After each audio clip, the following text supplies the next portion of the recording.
토마스 아퀴나스가 이런 말을 했습니다. 초대교회는 은과 금은 없었지만 예수 그리스도 이름의 능력은 있었습니다. 하지만 중세교회는 은과 금은 많아졌지만 예수 그리스도의 이름의 능력은 잃어버렸습니다. 그러면 오늘날의 현대교회는 어떤 모습일까요?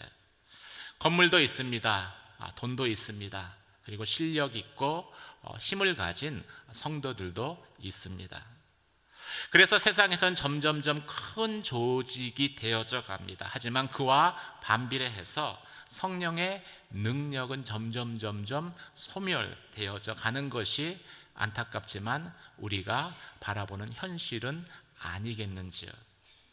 교회가 제도화되면서 점점 영적 생명력을 잃어가고 있기 때문에 생기는 일들입니다. 초대교회의 모습은 현대교회의 이런 모습과는 사뭇 달랐습니다. 그렇다면 교회의 시작이 되었던 초대교회는 어떤 모습으로 예수 그리스도의 이름의 능력, 성령의 능력이 나타났습니까? 오늘 본문의 말씀은 첫 번째로 오순절날 급하고 강한 바람소리와 불의 혀같이 성령이 임재함으로 나타났다라고 말씀을 하고 있습니다. 1절에서 3절까지 말씀을 함께 읽도록 하겠습니다. 함께 읽겠습니다. 시작. 마침내 오순절이 이르렀을 때 그들이 모두 함께 한 곳에 모여 있었습니다. 그때 하늘로부터 갑자기 급하고 강한 바람 같은 소리가 있었고 그들이 앉아있던 온 집을 가득 채웠습니다. 그리고 마치 불같은 혀들이 갈라지는 것이 그들에게 나타나 그들 각 사람 위에 임했습니다. 예수님은 부활하신 후 40일 동안을 이 땅에서 제자들과 함께 하셨습니다. 그리고 승천하신 다음에 열흘이 지나서 오순절이 도래하게 되죠. 이 열흘 동안 제자들은 세 가지 일을 했습니다. 지난주의 말씀과 같이 예루살렘을 떠나지 말라는 주님의 말씀에 순종해 예루살렘에 모였고 또 마가의 다락방에서 함께 소리 높여 기도했습니다. 성령의 인도하심에 따라서 베드로의 말대로 가롯 유다 대신에 mattia를 12번째 사도로 세웠습니다.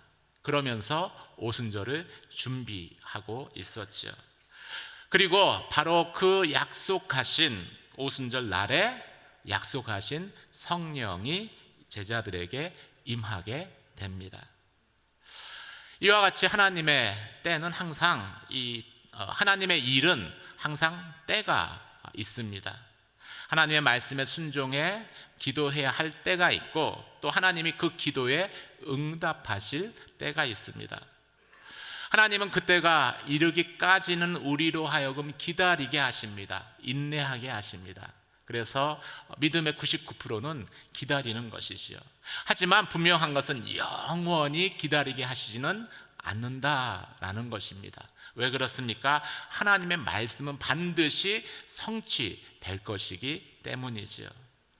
오늘 본문의 이 마침내라는 표현도 다른 번역본을 보면은 때가 이르매라고 번역되어져 있습니다.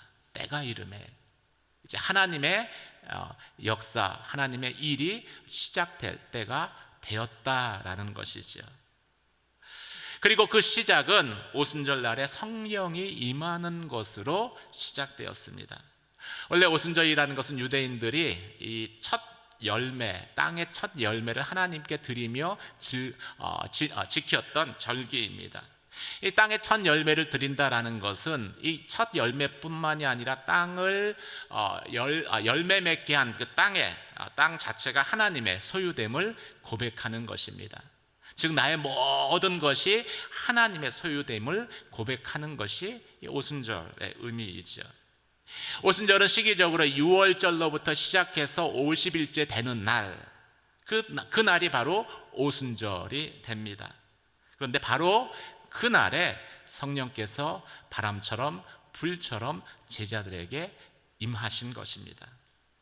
바람처럼 불처럼 임했다는 것은 무슨 의미입니까? 이 성령의 역사가 이론이나 관념이 아니었다는 것을 말씀하는 것입니다. 성령의 역사는 우리의 머릿속에 있는 것이 아니라 우리의 전 인격이, 우리의 몸으로, 우리의 마음으로, 또 우리의 영으로 경험할 수 있는 살아계신 하나님의 역사이기 때문인 것이죠. 그래서 제자들에게 나타난 이 성령의 그 오순절 성령 강림의 특징은 청각적이고 시각적이었다라는 것입니다. 호련히 하늘로부터 급하고 강한 바람 같은 바람이 부는 것과 같은 그러한 현상으로 성령의 임하심이 나타났습니다. 이것을 120여 명이 되는 제자들이 동시에 들을 수 있었습니다. 그 정도의 큰 소리로 성령께서 임하신 것이지요. 이 바람의 소리는 하나님의 호흡을 의미하는 것입니다. 이 하나님의 호흡이라는 그 원어를 보면 루아흐라는 단어를 썼는데, 이 하나님의 호흡에는 생명이 있습니다. 그래서 생명의 역사를 일으킵니다. 에스겔서 37장 10절 말씀을 함께 읽도록 하겠습니다. 함께 읽겠습니다. 시작. 이에 내가 그 명령대로 대언하였더니 생기가 그들에게 들어가며 그들이 곧 살아나서 일어나 서는데 극히 큰 군대더라. 이 생기, 루아흐죠. 하나님의 호흡입니다. 호흡이 들어갔을 때 죽은 지 오래돼서 말라버린 뼈가 여호와의 군대로 변화됩니다. 생명의 역사이죠. 따라서 이 오순절날 임했던 이 성령의 바람은 그냥 바람이 아닙니다. 하나님의 호흡이고 하나님의 영이고, 그리고 죽은 자를 살리시는 하나님의 생기를 나타내는 것입니다. 오순절 성령 강림의 두 번째 특징은 불의 혀같이 임했다라는 것입니다. 여러분, 불이 이렇게 타오르는 것을 보면 하늘을 향해서 이 빨간 혀를 날름거리는 것과 형상이 비슷합니다.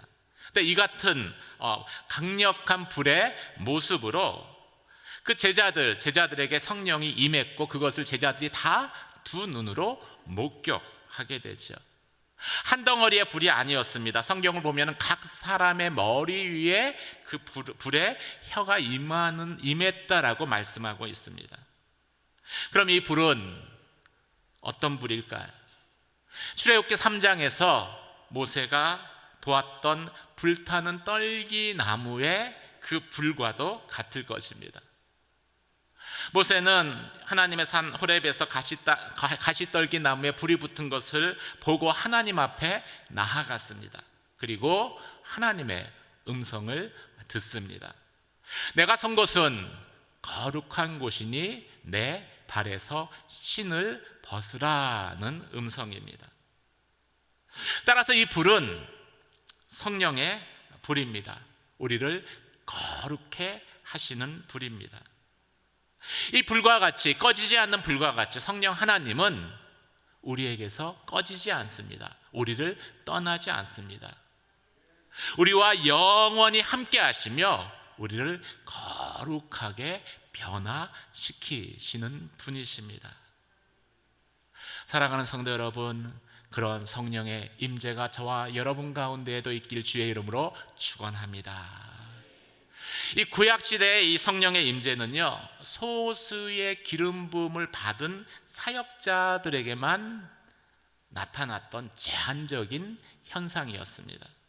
그런데 우리가 복받은 자다라는 증거는 이 성령의 임재가 이 신약시대에는 우리들에게는 모든 사람에게 경험되어질 수 있다라는 것이죠.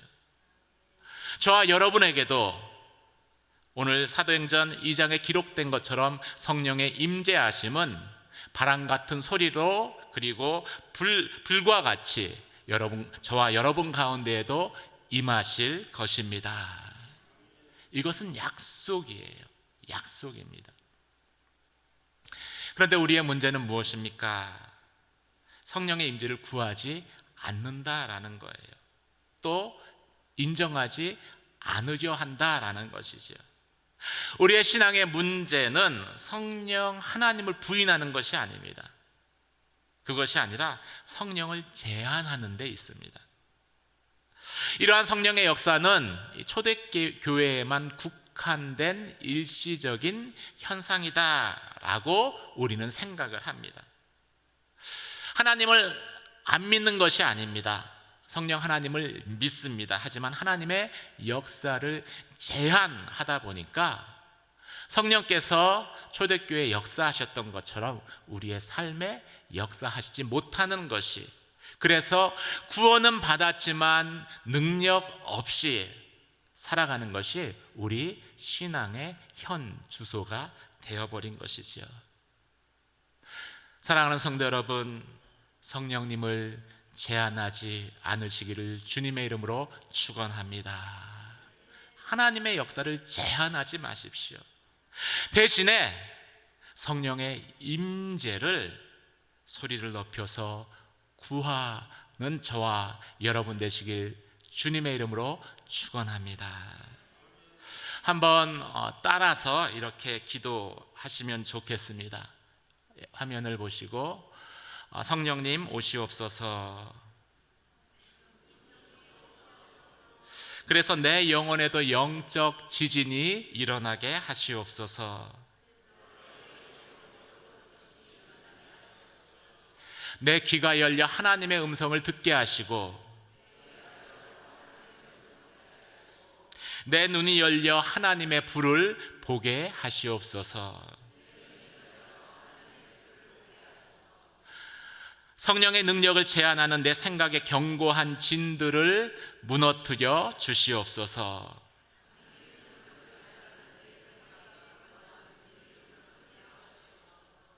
머리로 하나님을 아는 것이 아니라 전인격으로 내 영혼과 이성과 육체가 하나님을 알게 하여 주시옵소서.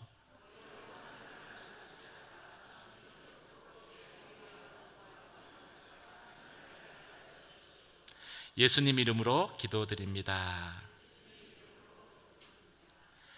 이런 성령의 역사가 저와 여러분 가운데, 또 양주 온누리 교회 가운데, 또 이 땅의 교회 가운데 다시 놀랍도록 나타나기를 주님의 이름으로 축원합니다. 두 번째, 이 초대교회는 성령이 임하자 방언으로 말하기를 시작했습니다. 4절과 5절 말씀을 함께 읽도록 하겠습니다. 시작. 그러자 모두 성령으로 충만함을 받고 성령께서 그들에게 말하게 하심을 따라 그들이 다른 방언으로 말하기 시작했습니다. 아담의 범죄로 인해서 죄에 빠진 인간은 홍수 심판을 겪었습니다. 그럼에도 인간의 죄성은 변하지 않지요. 그 증거가 무엇입니까? 창세기 11장에서 바벨탑을 쌓고 인간끼리 연합해 하나님을 대적한 것입니다. 우리가 하늘에 우리의 이름을 내자 하나님의 자리에 스스로 앉으려 한 것입니다. 하나님은 인류를 또다시 멸망시키기를 원치 않으셨습니다. 그래서 그것을 막기 위해 바벨탑을 무너뜨려 버리십니다. 그리고 인간의 언어를 혼란케 하셔서 다시 연합하지 못하게 하시죠. 그런 상태로 인류의 역사가 계속해서 흘러갔습니다.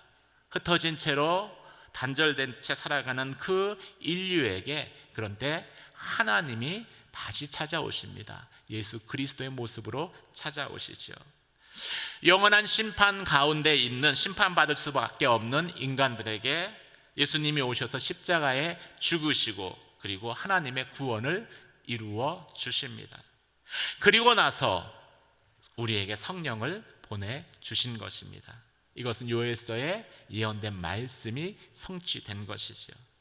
그러면 이 성령께서 인간에게 오셔서 가장 먼저 하신 일이 무엇이었을까요?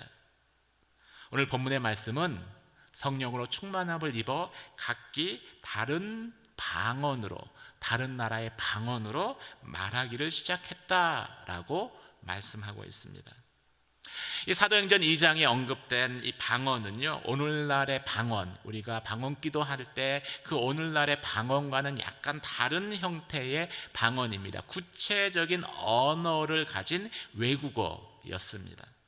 그렇기 때문에 바데인, 메데인, 엘람인, 메소포타미아, 유다, 갑바도기아, 본도, 아시아, 부르기아, 밤빌리아, 애굽 구레네에서 온 리비아, 그 모든 지역에서 온 사람들이 자신들의 말로, 자신들의 언어로 우리가 듣게 됨이 이게 무슨 일인가 하고 놀랬던 것이죠.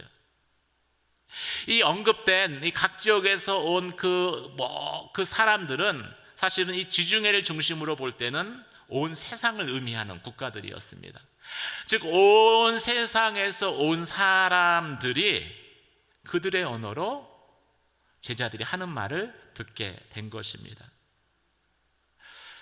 공멸하는 것을 막으시려고 언어를 혼란케 하시고 흩으셨던 하나님께서 예수 그리스도의 십자가의 죽으심을 통해서 구원하시고 성령을 보내주심으로 흩어진 온 세상의 언어를 다시 소통하게 한 것이지요.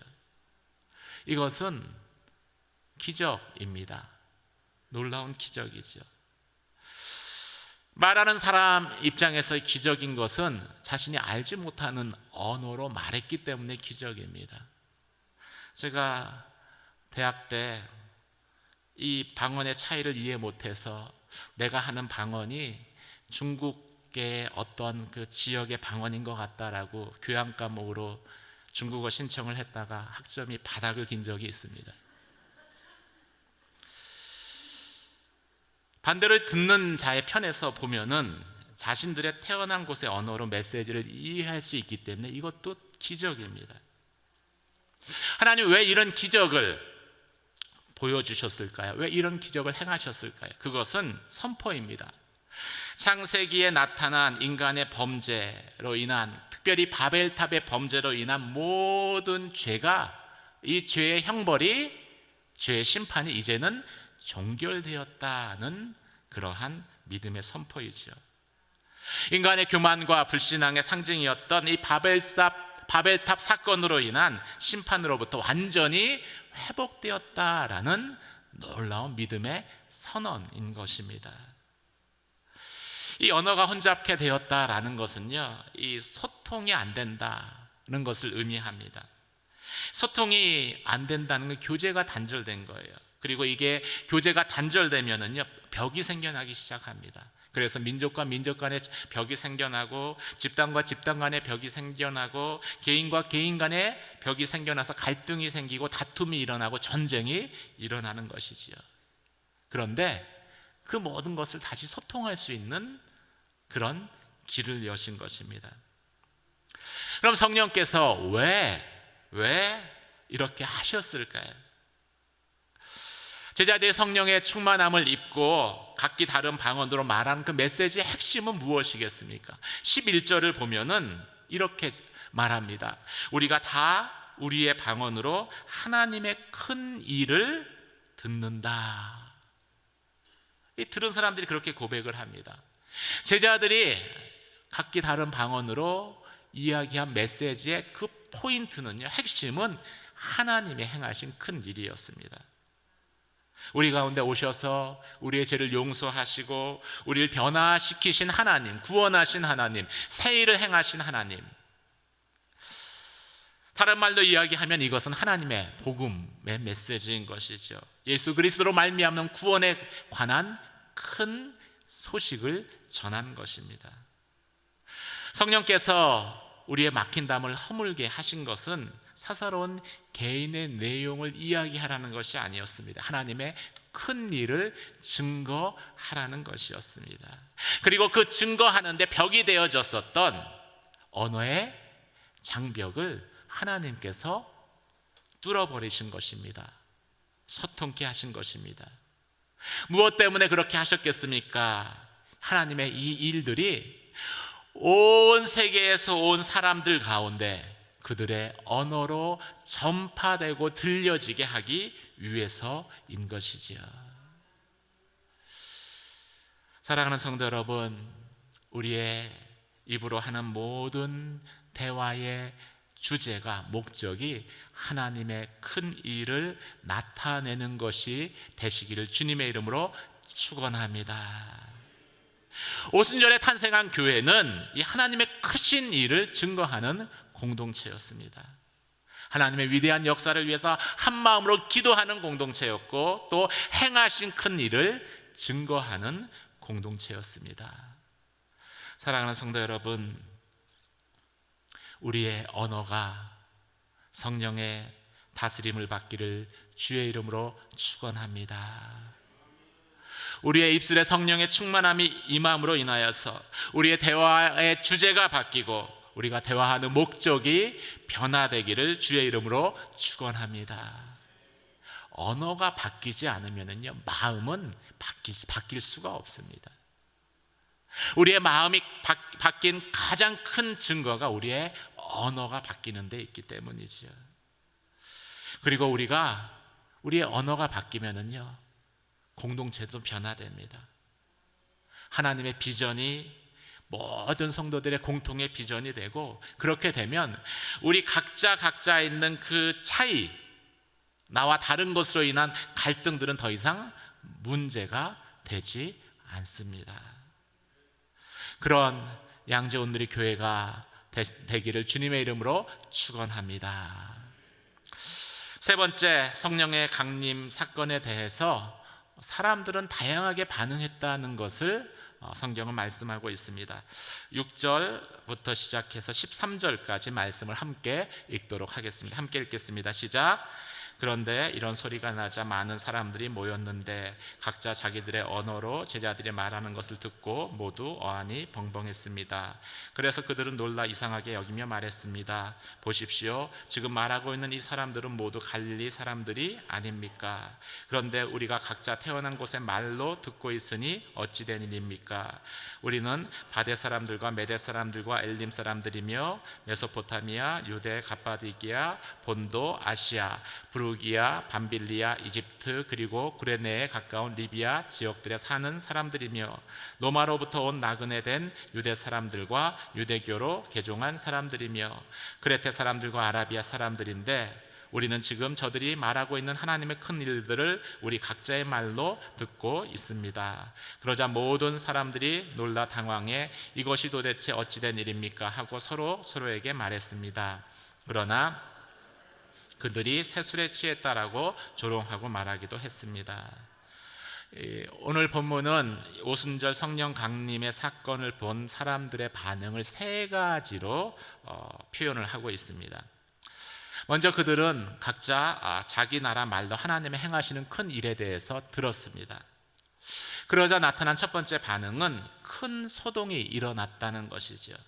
여기서 소동이라는 것은 혼란을 의미합니다. 사람들이 일대 혼란에 빠져서 어찌할 바를 몰랐다는 것입니다. 예상 밖의 일, 또 상상치 못한 일, 그리고 상식에 맞지 않는 불가능한 일들이 바로 자신의 눈앞에서 일어났기 때문에 그런 것이죠. 모두 혼란에 빠졌습니다. 이 사실을 어떻게 받아들여야 할지 혼란스러워했던 것이죠. 두 번째 반응은 다 놀랬다라는 것입니다. 아무도 해석할 수 없는 이 엄청난 일 앞에 모든 사람들은 놀랄 수밖에 없었습니다. 이 놀랍다라는 그 말은 이 일을 신기한 현상으로 여겼다는 것이죠. 신기하게 여겼다는 것은 기적으로 보았다라는 것입니다. 일종의 호기심이 당연히 생겨났을 것이고, 그래서 서로가 서로에게 이야기하기를 시작을 합니다. 그래서 이 이야기는 많은 사람들에게 퍼졌을 것입니다. 하지만 호기심으로 말미암는 행동은 딱 거기까지입니다.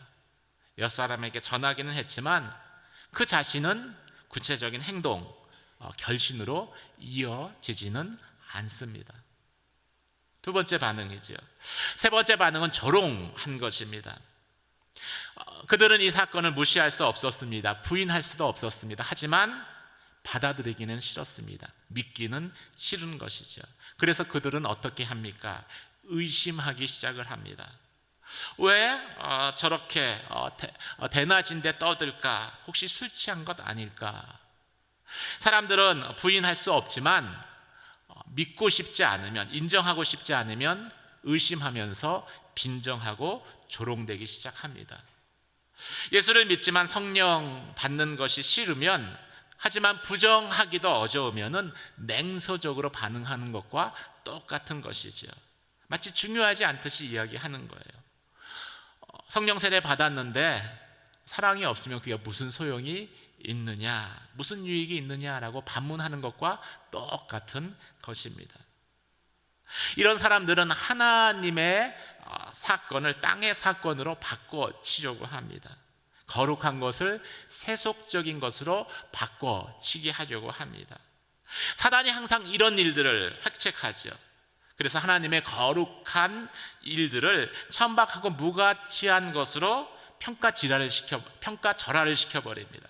그래서 사람들이 거기에 대해서 더 이상 구하지 않게 하는 거예요. 성령 충만을 구하지 않아서 받지 않으면 그 사람을 통해서 복음의 역사는 제한될 것이기 때문입니다. 바로 이 순간에 누가 필요합니까? 담대히 예수 그리스도를 증언하는, 말씀을 증언하는 증인이 필요합니다. 이때 그 누군가가 증언을 하지 않으면 사람들은 그 사단의 미혹에 속아 넘어갈 것입니다. 성령의 역사를 술 취한 것으로 생각하며 살아갈 것입니다. 그런데 그 순간 베드로가 이렇게 말합니다. 때가 삼시니 너희들이 생각하는 것처럼 이 사람들이 술 취한 것이 아니라 구약의 요엘서의 말씀이 성취된 것이다. 사랑하는 성도 여러분, 베드로와 같은 담대한 증인으로 사시기를 주의 이름으로 축원합니다. 어떻게 살아계신 하나님을 믿으면서 아무런 변화도 없이, 아무런 갈등도 없이 살아갈 수가 있습니까? 하나님이 살아계시는데, 전능하신 하나님이라고 고백을 하는데, 만약 갈등도 없고 고민도 없이 그냥 살아갈 수 있다면은 그것은 또 다른 형태의 기적일 것입니다. 아니, 그 기적보다는 사실은 살아계신 하나님을 만나지 못한 것일 수도 있습니다. 하나님은 안다라고 하지만 관념적으로, 지식적으로 아는 것에 머물 수 있다라는 것이지요. 사랑하는 성도 여러분, 하나님은 살아계십니다. 성령의 역사는 부인할 수 없는 것입니다. 그 눈으로 보여지고 귀로 들려지고 우리의 손으로 만져질 수 있는 것입니다. 그 살아계신 하나님으로 인하여서 담대히 그리스도의 증인 되는 저와 여러분이 되시기를 주의 이름으로 축원합니다. 우리가 예수 그리스도를 믿지만 온전히 예수 그리스도를 믿지 않는 분들도 있습니다. 나를 위해 십자가에 죽으셨습니다. 그리고 무덤에 누우셨습니다. 거기까지만 믿는 거예요. 하나님의 사랑, 예수 그리스도의 사랑은 놀랍고 놀랍습니다. 그런데 그 주님이 여전히 무덤에 누워 있어요. 반쪽의 믿음입니다. 누워 있는데, 사망의 권세 눌려서 누워 있는데 어떻게 능력이 나타날 수 있겠어요? 우리가 믿는 주님은 반쪽짜리 주님이 아니십니다. 우리를 위해 십자가에 죽으셨지만 죽은 지 사흘 만에 다시 생명의 능력으로 부활하신 주님이십니다. 그 살아계신 주님을 우리가 만났고, 그리고 그분의 음성을 듣고 그분을 보는 것입니다. 저와 여러분이 고백하는 그 주님이 죽으시고 부활하신 생명의 주님이심을 증거하는 저와 여러분 되시길 주의 이름으로 축원합니다. 그러면 교회가 사도행전의 초대교회 모습으로 돌아갈 수 있습니다. 성도들이 이 초대교회에 임했던 성령의 능력, 성령의 임재를 경험하게 될 것이고, 그리고 예수 그리스도의 이름은 온 나라와 열방 가운데 담대히 증거되게 될 것입니다. 그런 양지 오늘의 교회가 되시기를 주님의 이름으로 축원합니다. 오늘 말씀을 생각하며 함께 기도드리기를 원합니다. 오늘 말씀의 제목이 오순절에 성령이 임하시다라는 제목입니다. 성령님은 오늘도 우리 가운데 임하시는 분이십니다. 하나님, 혹시 내 마음 가운데 하나님을 제한하고 성령의 역사를 제한했다면 주님 용서하여 주시옵소서. 그리고 이 시간 성령의 임재를 구하오니 우리에게 오셔서 내 영혼에도 영적 지진을 일으켜 주시옵소서. 내 귀가 열려 주의 음성을 듣게 하시고 내 눈을 열어 하나님의 불을 보게 하여 주시옵소서. 하나님의 능력을 제한했던 내 생각에 아버지의 견고한 진들이 무너지게 하여 주셔서 온전히 예수 그리스도의 담대한 증인으로 살게 하여 주시옵소서. 함께 주여 한번 외치며 기도하며 나아가도록 하겠습니다. 주